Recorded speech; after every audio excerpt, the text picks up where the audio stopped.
O apoio, o investimento em nossas vidas. Nós somos realmente abençoados por essa igreja, já há anos caminhando juntos aí neste ministério missionário.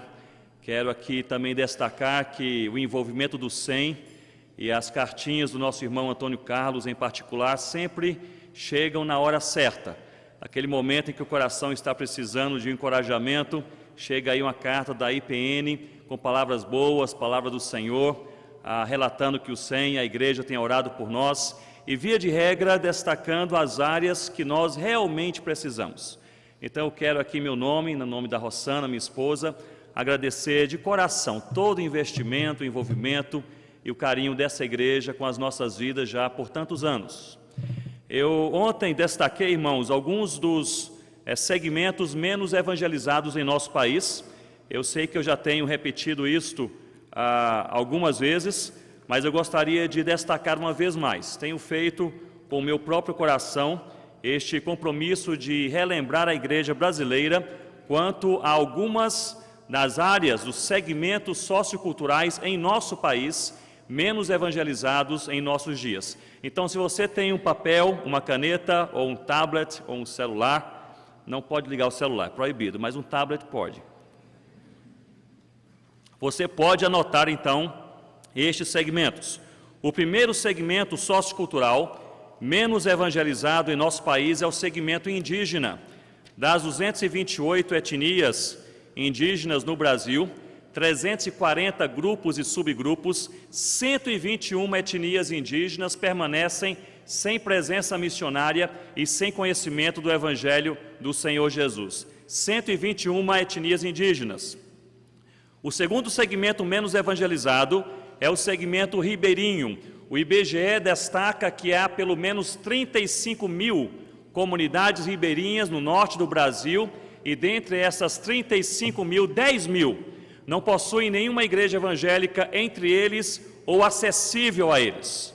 Portanto, o segmento indígena, o segmento ribeirinho, em terceiro lugar, o segmento cigano. O IBGE nos fala sobre 1.200.000 ciganos da etnia Calon, que falam a língua Calon, o Xibe, aqui no Brasil, e destes 1.200.000, 700.000 ainda não foram evangelizados aqui em nossos dias e em nosso país.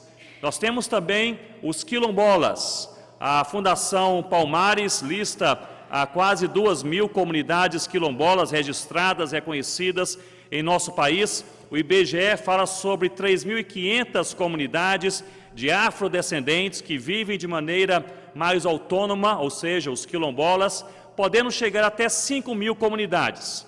Mas em uma consulta ocorrida alguns meses atrás em João Pessoa, evangélica, missionária, foi ali percebido que há pelo menos 2.000 comunidades quilombolas no Brasil sem a presença da igreja evangélica. Portanto, nós temos os indígenas, os ribeirinhos, os ciganos, os quilombolas e os sertanejos. Graças a Deus, tanta coisa boa já aconteceu e tem acontecido no sertão. O Senhor tem movido igrejas como esta igreja a plantarem igrejas no sertão, muitas missões ali envolvidas, mas a Juvep, uma das missões mais envolvidas, que pesquisa melhor o sertão, tem falado sobre cerca de 6.000 assentamentos, pequenos assentamentos, sertanejos, que não têm acesso a uma igreja evangélica. Mais de 6.000 assentamentos sertanejos sem uma igreja evangélica. Nós temos também, além destes, temos o segmento dos imigrantes. Aqui em nosso país, mais de 100 países bem representados por populações chamadas populações fixas no Brasil. São pessoas que saem dos seus países não para estudar e regressar, mas para aqui formarem a sua família, a sua vida e assim por diante. Mais de 100 países representados com suas populações fixas em território brasileiro. E pasmem, destes 100 países aqui bem representados, 27 são países considerados fechados para a evangelização. Ou seja, esta ou outra igreja evangélica teria incrível dificuldade de enviar um missionário para um destes 27 países.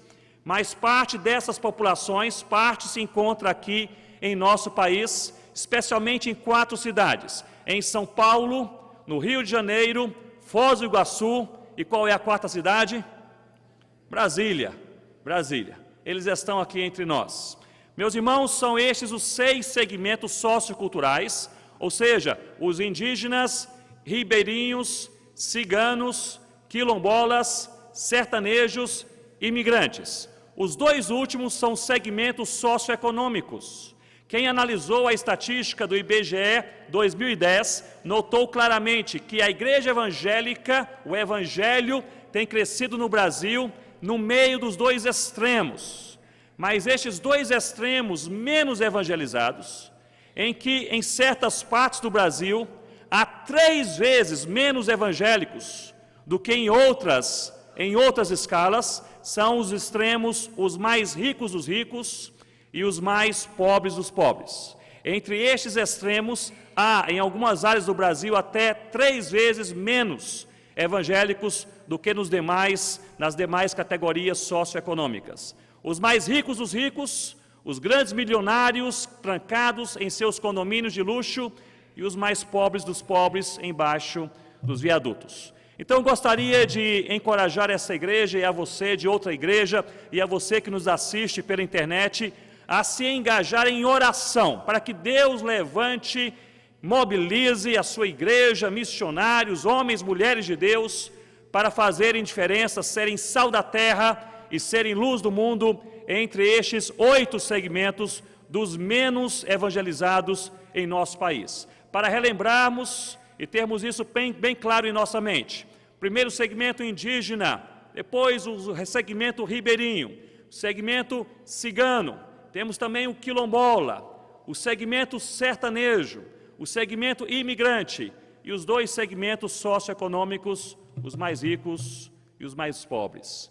Eu gostaria de desafiar a igreja a levar em consideração estes pontos em oração perante o Senhor até o final deste ano.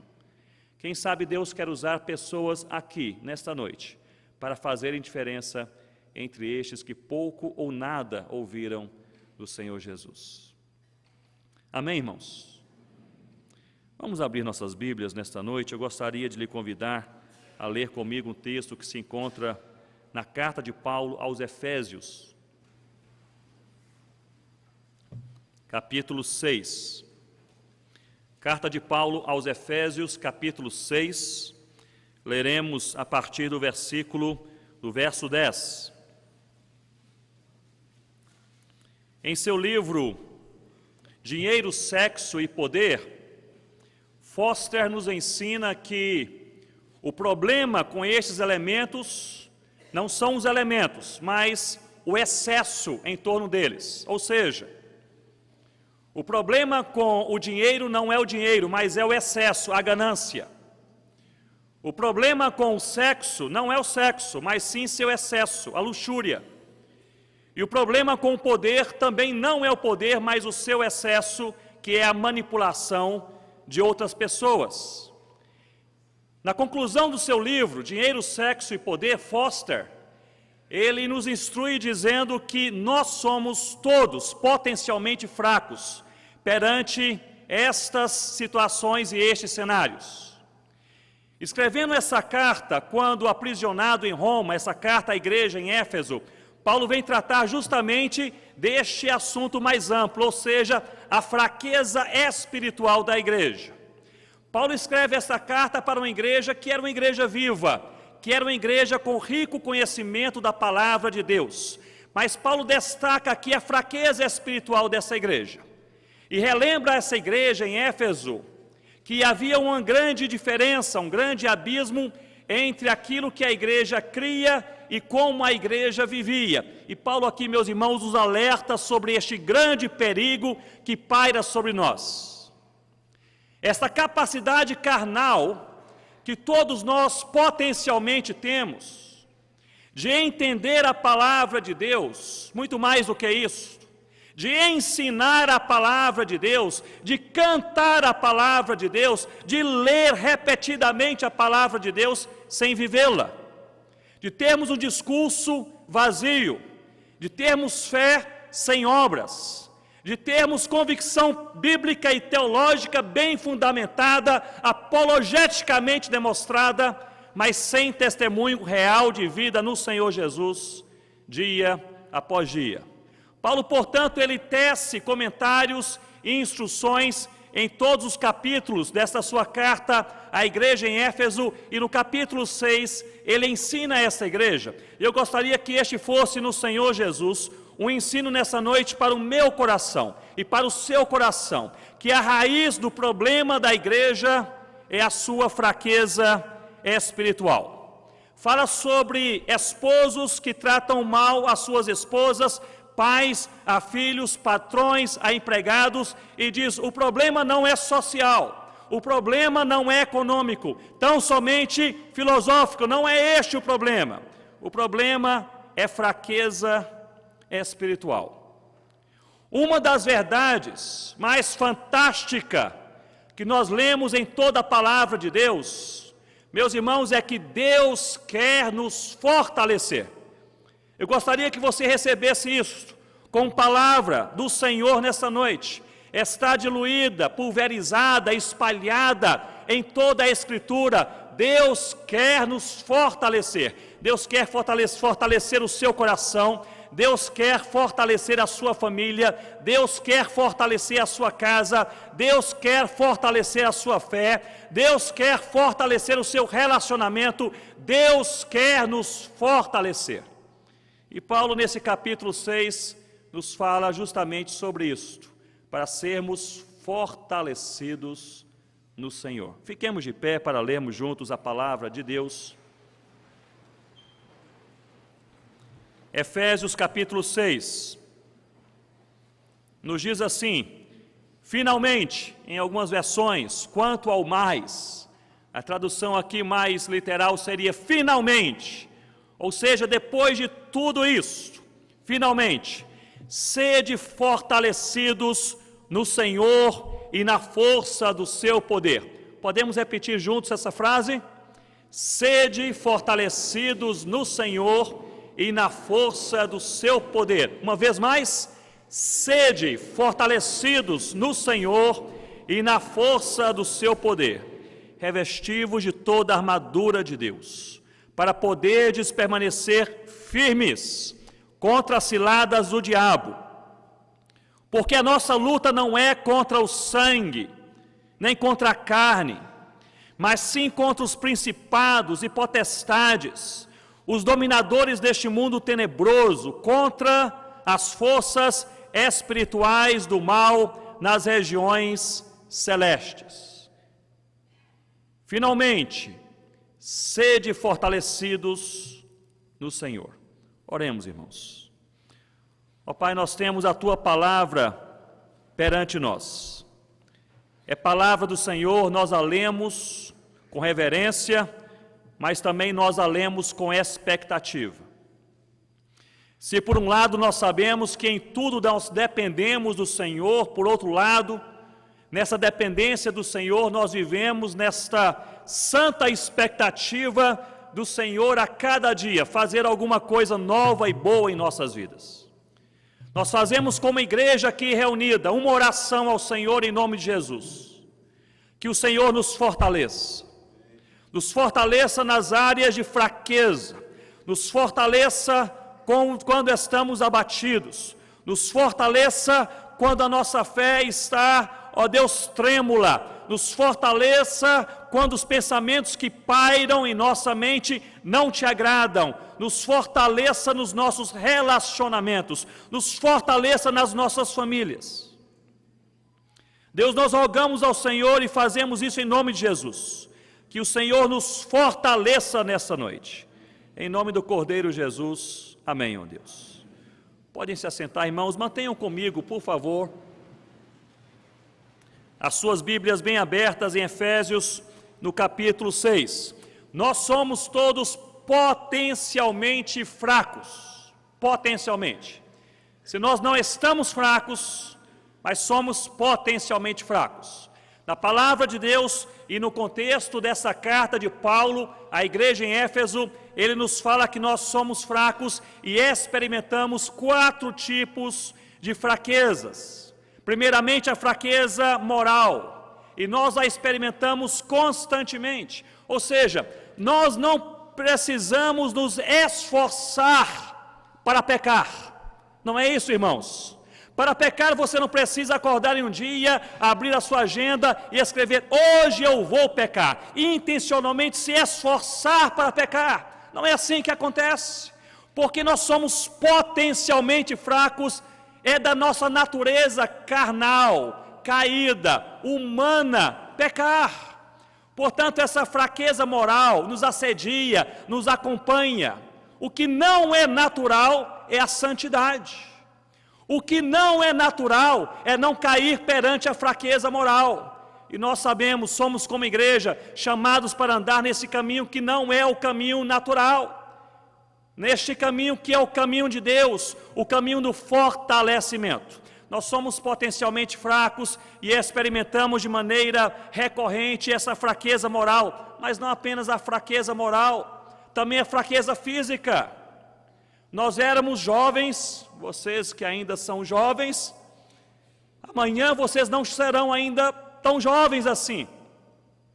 Eu falava com alguns missionários nesta manhã, em uma reunião pelo Skype, uma reunião de treinamento missionário, e eu falava com eles que há 10 anos atrás eu poderia sair para um mapeamento na África, na Amazônia, caminhando 7, 10 dias na mata, chegava em casa, dormia uma noite bem dormida e no outro dia eu estava pronto. Hoje já não é mais assim. Depois de uma semana, 10 dias de caminhada na mata, eu fico uma semana quebrado. É porque nós experimentamos essa fraqueza física e nos ciclos da vida essa fraqueza se manifesta. Fraqueza moral, fraqueza física, fraqueza emocional. Um dos maiores marcos da fraqueza emocional é a ansiedade humana. Eu diria que a ansiedade é a capacidade natural que nós temos de estar angustiados dia a dia por coisas terríveis que provavelmente nunca acontecerão. Isso é ansiedade, é você se preocupar, falar, chorar, gritar, orar, reclamar, não dormir, pensando em coisas que provavelmente jamais acontecerão em sua vida, em sua família. Isso é ansiedade. Nós somos fracos moralmente, nós somos fracos fisicamente, nós somos fracos emocionalmente, e Paulo diz, nós somos fracos espiritualmente. Nós temos essa capacidade hoje, que a igreja em Éfeso tinha há 2000 anos atrás, de crer em grandes coisas que nós não vivemos, de cantar grandes e profundas verdades que nós não aplicamos em nossos corações. Fraqueza espiritual. A palavra de Deus aqui nos adverte, capítulo 6, versículo 12. Aliás, versículo 10, finalmente, irmãos, sede fortalecidos no Senhor e na força do seu poder. Só uma maneira de nós não cairmos perante a fraqueza moral, a fraqueza física, a fraqueza emocional, a fraqueza espiritual, é sermos fortalecidos. E Paulo aqui nos traz a fonte do nosso fortalecimento. Não é a igreja, não é a filosofia, não é a antropologia, não é o conhecimento teológico, não é a exposição do pastor. Quem nos fortalece é o Senhor nosso Deus. Sede fortalecidos no Senhor e na força do seu poder. Meus irmãos, Paulo nos instrui que nós precisamos nos fortalecer por 3 motivos essenciais. E eu gostaria de destacar estes 3 motivos agora, hoje à noite, com os irmãos.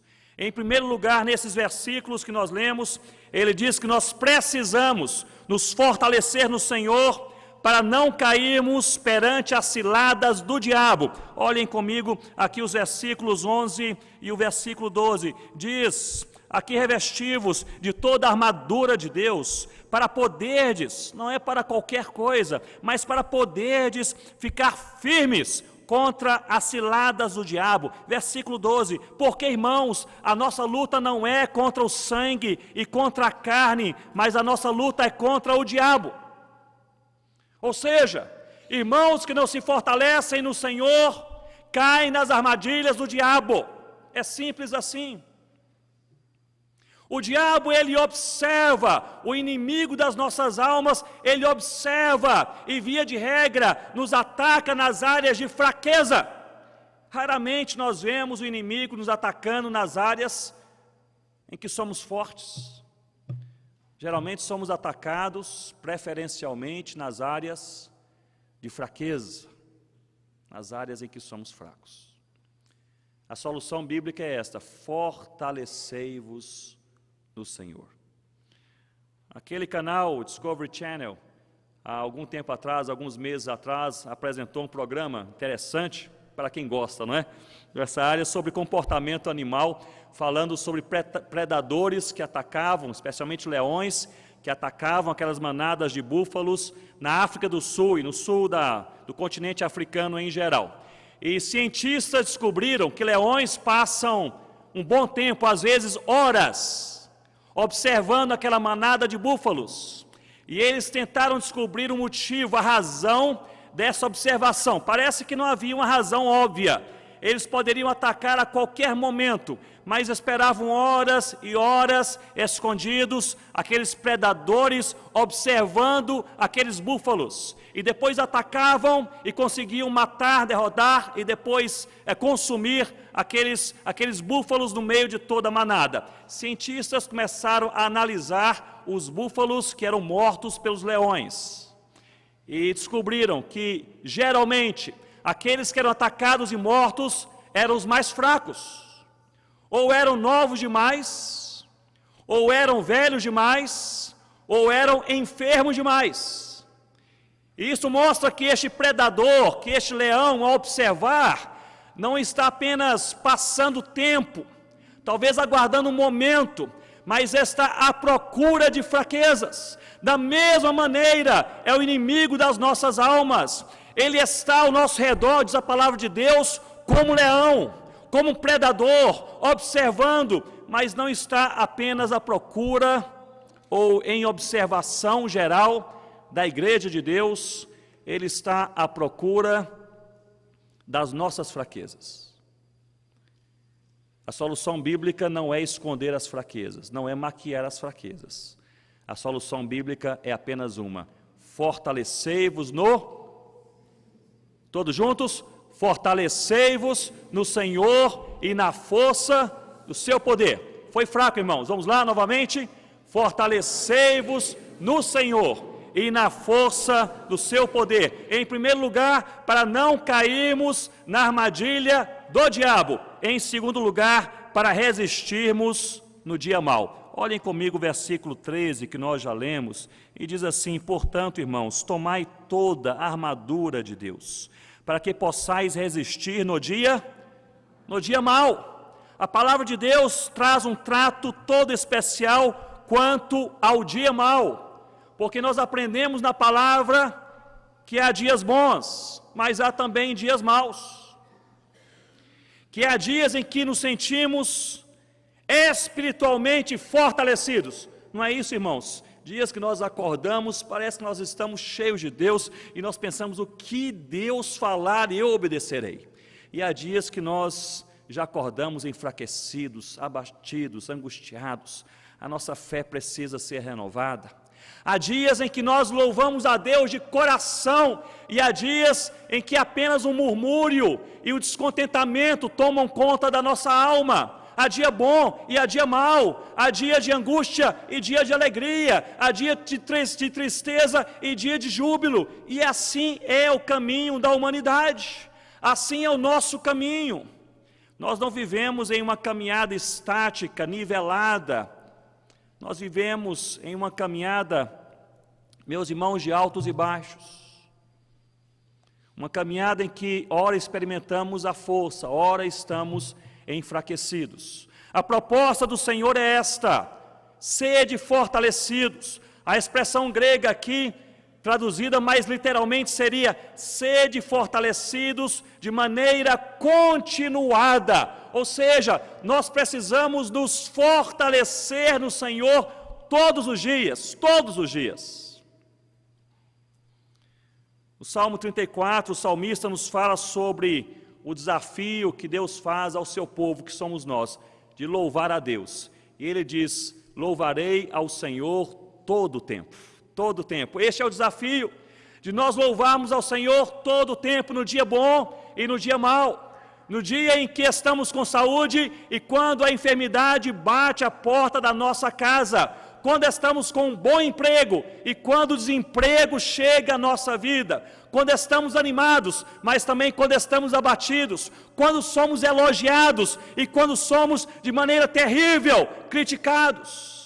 Louvar a Deus todo o tempo, este é o desafio de Deus para a sua igreja, louvar a Deus, e só louva todo o tempo a Deus aquele que está fortalecido em Deus, porque uma vez, eu repito mais, não é da nossa natureza louvar, a nossa natureza é murmurar, essa é a nossa natureza.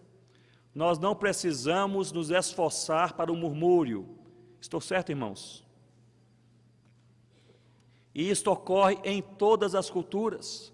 Como missionário tenho tido este privilégio de passar em um ou outro lugar, e é da natureza do homem murmurar, mas a palavra de Deus nos diz: se estivermos fortalecidos do Senhor e na força do seu poder, é possível louvar a Deus todo o tempo, no dia bom e no dia mau, dizer: louvado seja o nome de Deus. Eu não entendo o que está acontecendo em minha vida, mas eu conheço a Deus, o seu caráter, a sua bondade, a sua justiça. Eu estou em boas mãos, posso descansar nessa noite, conversando com a minha alma, como dizia Davi, a sua alma: descansa, ó minha alma, no Senhor, porque Deus cuida de mim. Descansa no Senhor, para resistir no dia mau. Meus irmãos, a vida é uma caminhada. Nós não chegamos lá ainda, mas nós estamos na trilha certa. E nessa trilha certa nós somos e precisamos ser todos os dias fortalecidos no Senhor.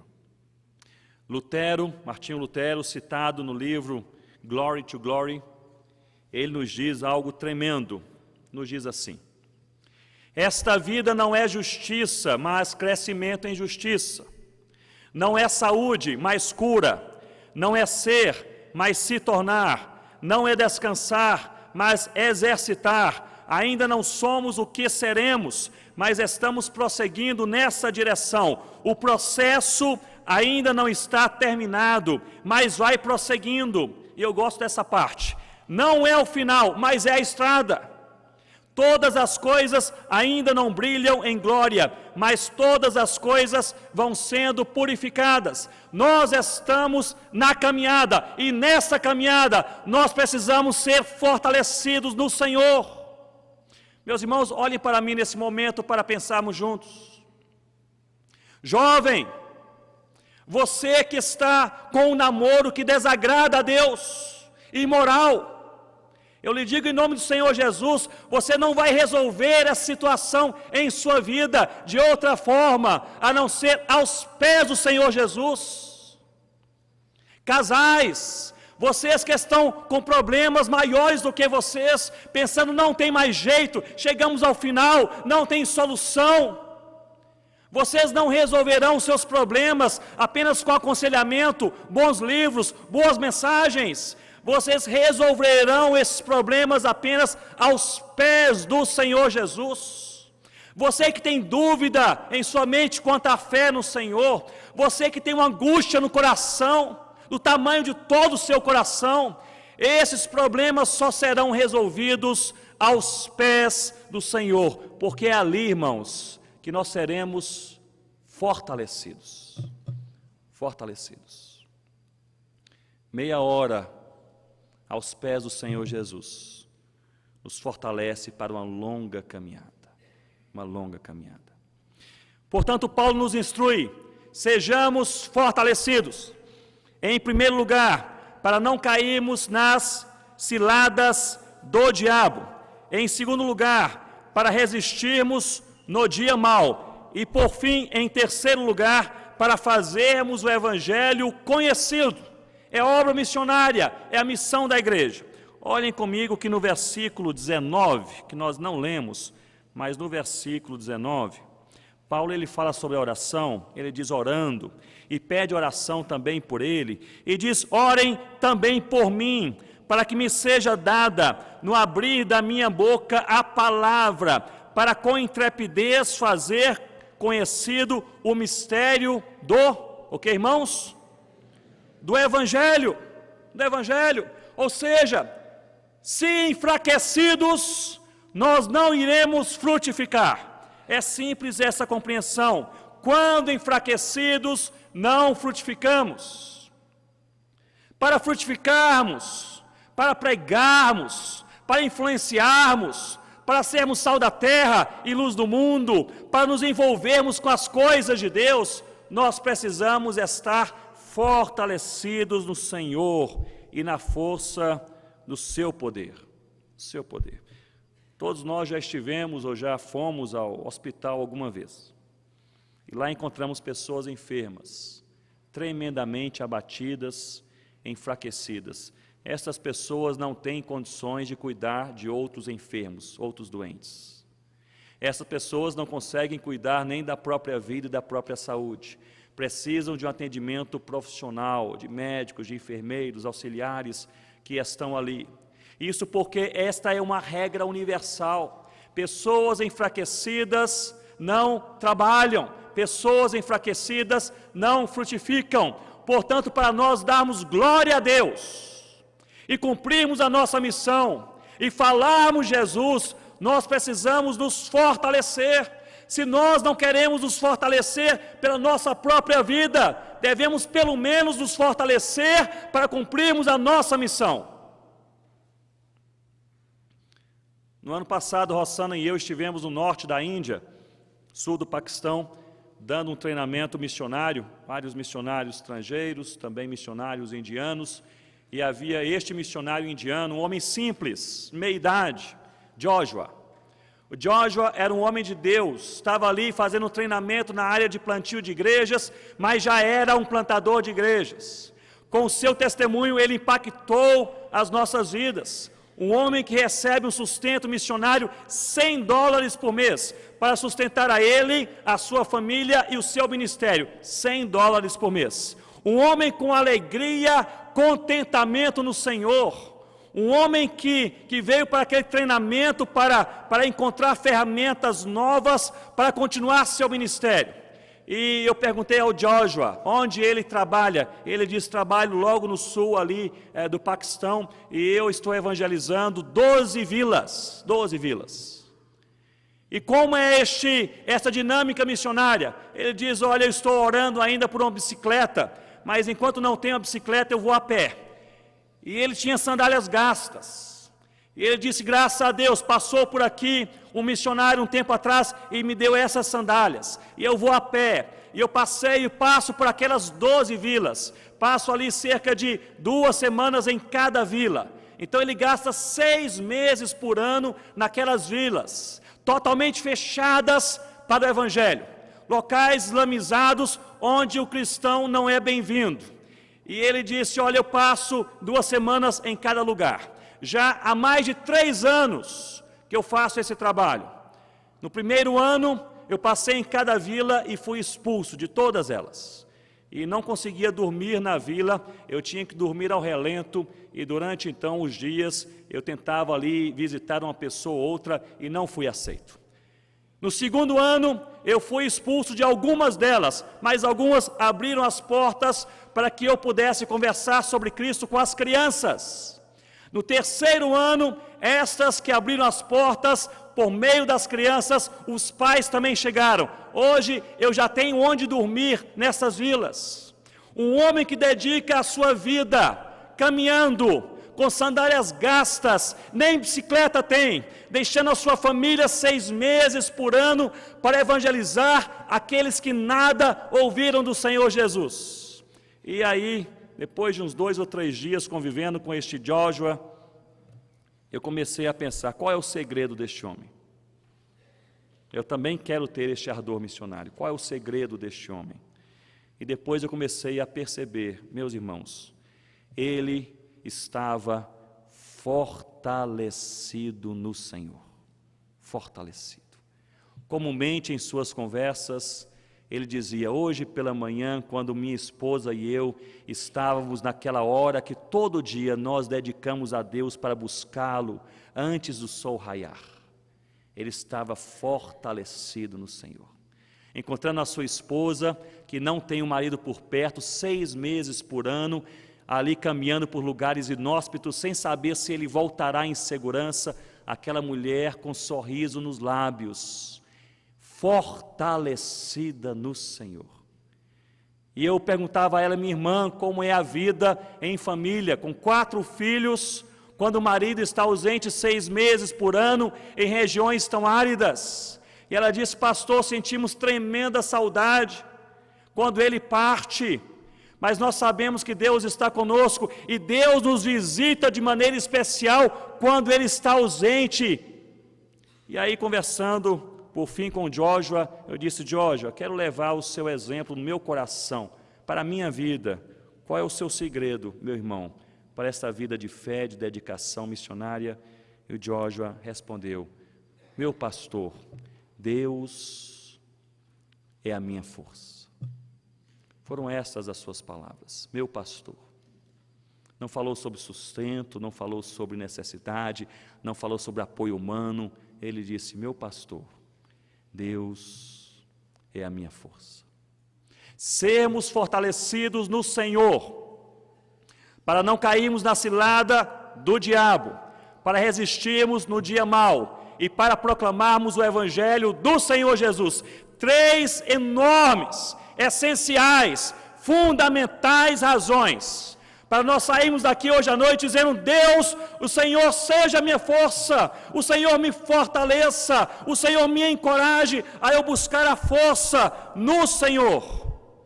E é interessante, meus irmãos, que Paulo ele gasta algum tempo em suas cartas. Para economizarmos o nosso tempo hoje à noite, não vou fazer grandes citações, mas apenas listar 6 razões, ou 6 maneiras, de nós nos fortalecermos no Senhor, de acordo com o ensino bíblico, teológico de Paulo.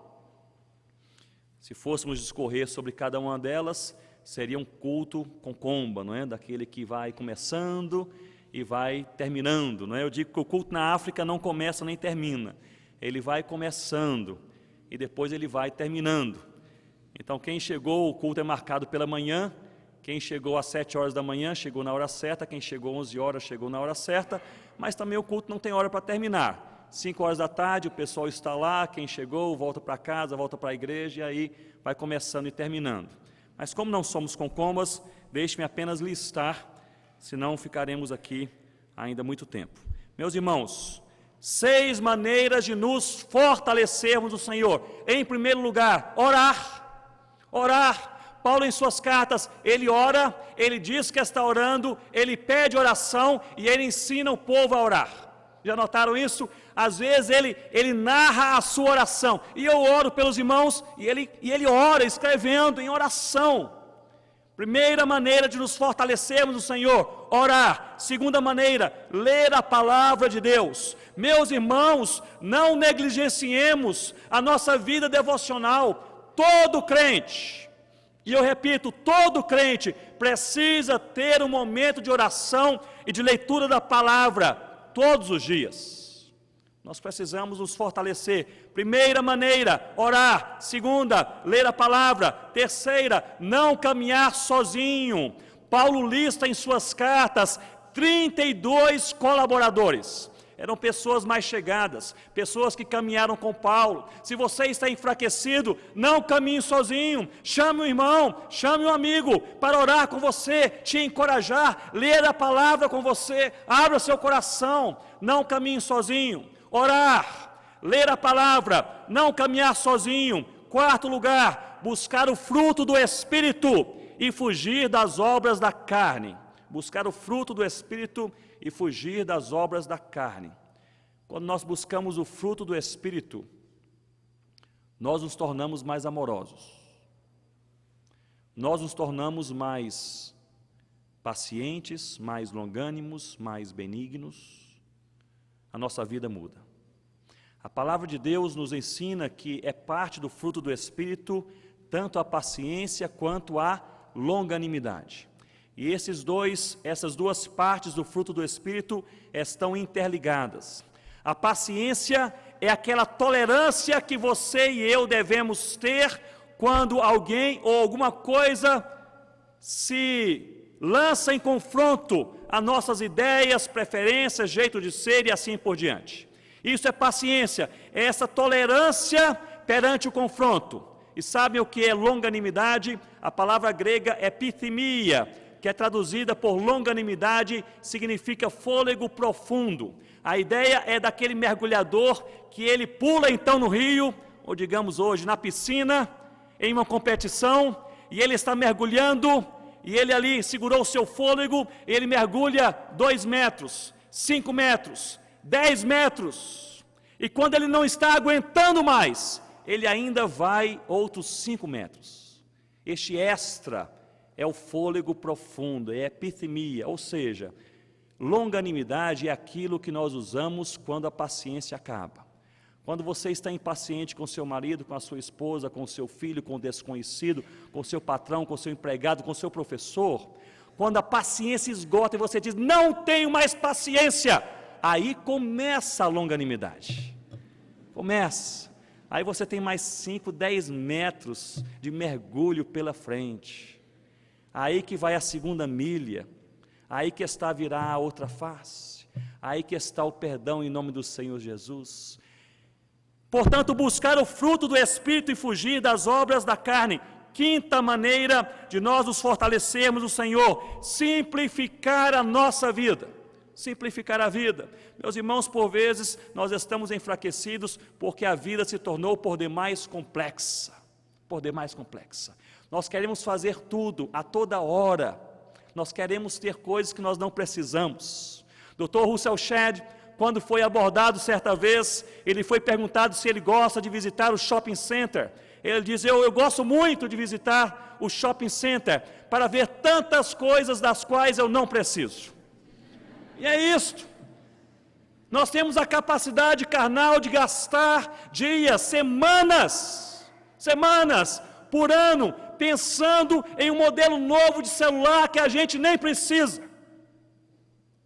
Outro dia em Manaus, conversando com um irmão, empresário, ele dizia, Ronaldo, estamos agora nos aproximando de julho, e eu preciso me preparar para trocar o meu carro, porque eu preciso comprar um modelo 2014. Eu falei, mas modelo 2014, estamos em 2013. Ele diz, não, em julho eles lançam o modelo 2014. Eu já notei que esse carro ele vai sair com um friso diferente nos faróis. Eu preciso daquele friso. E é isso que a sociedade nos ensina, irmãos. Que nós precisamos de coisas supérfluas, muitas vezes coisas totalmente desnecessárias. E pior, gastamos nosso tempo, o nosso dinheiro e o nosso esforço com coisas totalmente inúteis. Quantas e quantas vezes? Simplifique a sua vida. Simplifique. Devemos gastar mais tempo buscando ao Senhor do que passeando de maneira aleatória na internet. Em primeiro lugar, orar. Segundo lugar, ler a palavra. Terceiro lugar, não caminhar sozinho. Quarto, buscar o fruto do Espírito e fugir das obras da carne. Quinto, simplificar a vida. E sexto, desprezar o descontentamento. Desprezar, fugir, abandonar o descontentamento. Não há nada que drene mais energia espiritual do crente do que o descontentamento. Não há nada que nos enfraqueça mais do que o descontentamento.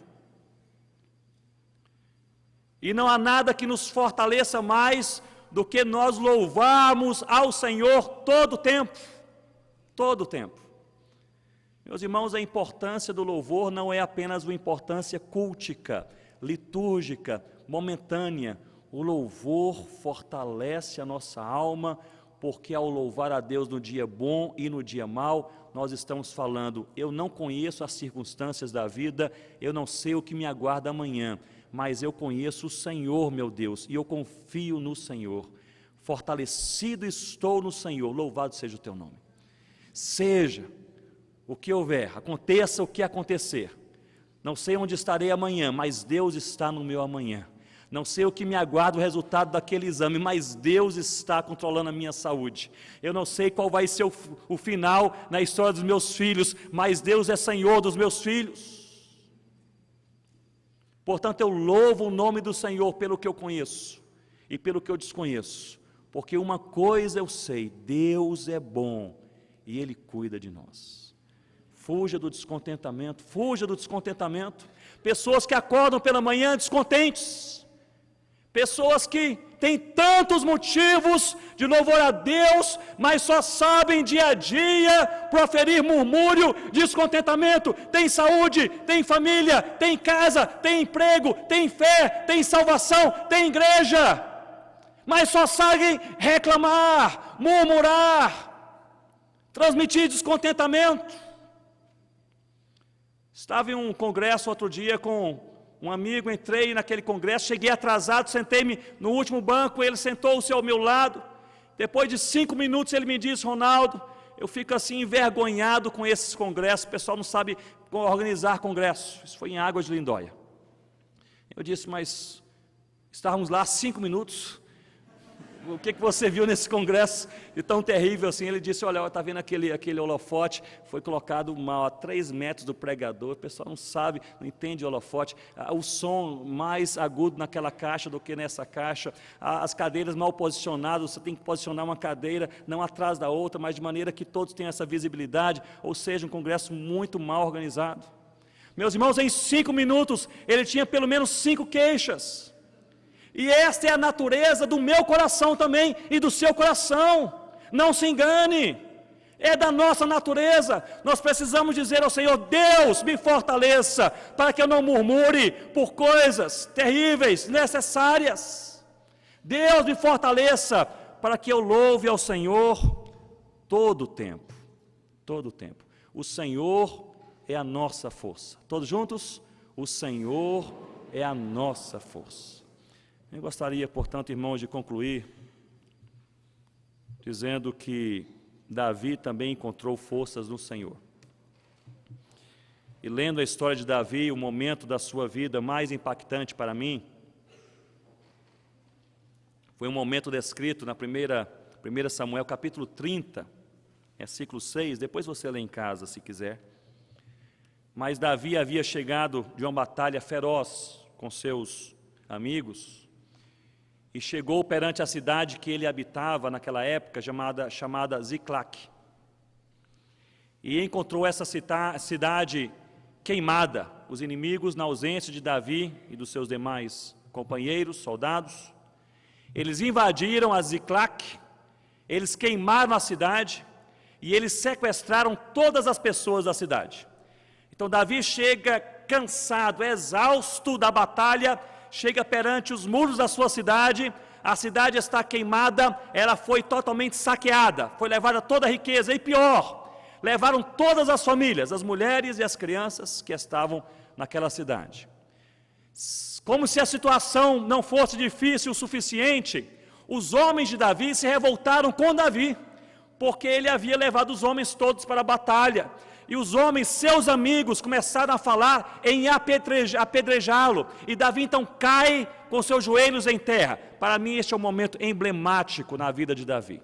A cidade foi queimada, a sua casa foi tomada, a sua riqueza foi levada totalmente, a sua família e todas as famílias sequestradas. E seus amigos começaram a falar em apedrejá-lo. Vamos matar Davi, é sua esta culpa. E há uma frase no capítulo 30, versículo 6, neste momento em 1 Samuel, que diz assim: e Davi se fortaleceu no Senhor. Algumas versões também dizem: e Davi se reanimou no Senhor. Meus irmãos, foi coisa assim, de alguém que caiu com o joelho em terra, dizendo: não tem mais nada, não tem mais jeito, acabou tudo. Deus, a nossa força, a força também de Davi, reanimou seu filho. Davi se levantou. Esse não é o final da história. Davi se levantou e, na força do Senhor, correu atrás dos inimigos. Quem estava cansado demais, seus soldados ficaram para trás. E ele correu com alguns poucos, e ele alcançou os inimigos, ele atacou os inimigos e os derrotou. E ele recuperou toda a riqueza, e ele recuperou todas as famílias. Ele voltou e reconstruiu a sua cidade. Mas tudo aconteceu a partir de um momento que, de joelhos no pó, enfraquecido em todos os aspectos naquele momento, ele buscou o Senhor, que é a nossa força. E diz a palavra que Deus o reanimou. Vamos orar? Curva a sua cabeça. Eu gostaria de gastar 2 minutos orando com você neste momento.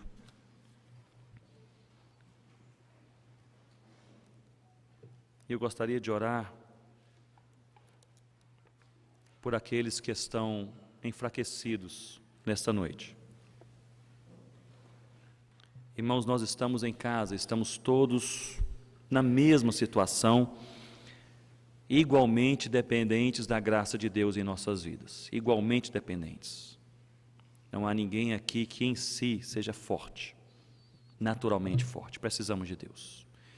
Se as misericórdias do Senhor não tivessem sido renovadas nessa manhã, nós estaríamos todos destruídos.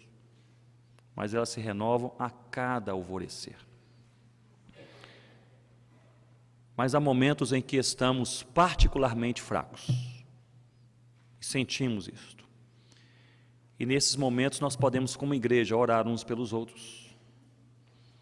E eu gostaria de orar por você que veio aqui nessa noite, que está aí com seus pensamentos, com seus sentimentos, e de uma maneira bastante aberta com Deus, você está dizendo: Senhor Deus, eu experimento um momento particularmente fraco na minha vida, estou enfraquecido em alguma área da vida, preciso que o Senhor me fortaleça.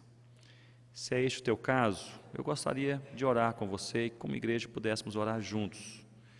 Se é este o teu caso, fique de pé onde você está, que eu gostaria que nós pudéssemos orar juntos. Você que quer sinceramente fazer essa oração ao Senhor nessa noite: Senhor, me fortaleça, eu preciso ser fortalecido no Senhor. Eu preciso de maneira continuada, mas eu preciso de maneira especial também hoje à noite. Eu preciso todos os dias, mas de alguma maneira hoje à noite há algo especial acontecendo. Senhor, no nome do Senhor Jesus, me fortaleça. Se essa é a sua oração, fique de pé onde você está, nós vamos orar juntos ao Senhor, para que Deus nos fortaleça, a fim de nós não cairmos na cilada do diabo. E se você já caiu, Deus te tira da cilada do diabo e te levanta. Para nós resistirmos no dia mau, se você está no dia mau, Deus é a sua força e sua fortaleza. Não tema, não tema. O Senhor está contigo. O Deus dos exércitos está contigo. Josué, antes de conquistar Jericó, talvez tremendo, com seus temores por dentro e por fora, viu um homem ali postado com uma espada na mão e perguntou: você é dos nossos, um dos nossos ou um dos nossos inimigos? Ao que ele respondeu: eu sou o príncipe do exército do Senhor e acabei de chegar. E chegou ali porque Josué não estava sozinho. Esta é a mensagem: Deus está conosco. E se você se sente paralisado para fazer a vontade do Senhor, não tem proclamado o Evangelho, porque se sente enfraquecido, Deus há de nos fortalecer para sermos sal da terra e luz do mundo. Deus, nós oramos juntos nessa noite. O Senhor que é a nossa força, o Senhor que é o nosso refúgio, o Senhor que é a nossa fortaleza. Deus, nós rogamos com sinceridade de coração: ó Deus, fortaleça cada um de nós. Ó Deus, nós somos, e sabemos disso, potencialmente fracos. Mas talvez alguns aqui nessa noite estão experimentando alguma fraqueza em particular, destacada. Alguma coisa que o Senhor mesmo foi relembrando a cada mente, a cada coração. E se há, ó Deus, aqui os que estão particularmente fracos, nós oramos juntos como igreja, nessa noite em nome do Senhor Jesus. Deus, fortaleça o teu povo. Deus, levanta o que está caído. Deus, anima o que está abatido. Deus, perdoa o que está em pecado. Deus, reanima aquele que pensou até em desistir. Deus, reestrutura a família, o casamento. Deus, traga de volta aquele que está desviado do Senhor. Deus, fortaleça o nosso coração quando nos tornamos esquecidos demais da Tua bondade, nos tornamos murmuradores por causa de coisas tão pequenas. Nós queremos, ó Deus, contentes no Senhor, dizer nessa noite: louvado seja o nome do Senhor, porque o Senhor nos dá vida, o Senhor nos dá salvação, nos dá família, nos dá igreja, nos dá caminhada, nos dá trabalho, o Senhor nos dá saúde, porque o Senhor é a nossa força. Deus, eu quero também, em nome do Senhor Jesus, com a Tua igreja, orar por aqueles pastores e missionários espalhados por tantos campos, que nessa noite se encontram abatidos, angustiados, enfraquecidos de vida, de corpo, de mente e muitas vezes de espírito. Deus, visita a cada um dos Teus filhos neste momento. Ó Deus, seja com aqueles que estão perto, com aqueles que estão longe. Levanta o Teu povo, ó Pai. Dá uma força nova, um vigor novo. Senhor Deus, ajuda-nos para que nós possamos encontrar no Senhor este vigor novo. Ajuda-nos, Senhor Deus, para que possamos orar mais, ler mais a Tua palavra, não caminharmos sozinhos, buscarmos mais o fruto do Espírito Santo. Ó Senhor Deus, ajuda-nos para que nós possamos ser sal da terra e luz do mundo. E fortalecidos no Senhor, possamos também ter mais alegria no Senhor. Em nome de Jesus que nós oramos. Amém, ó Deus. Que Deus nos fortaleça, irmãos, a cada dia.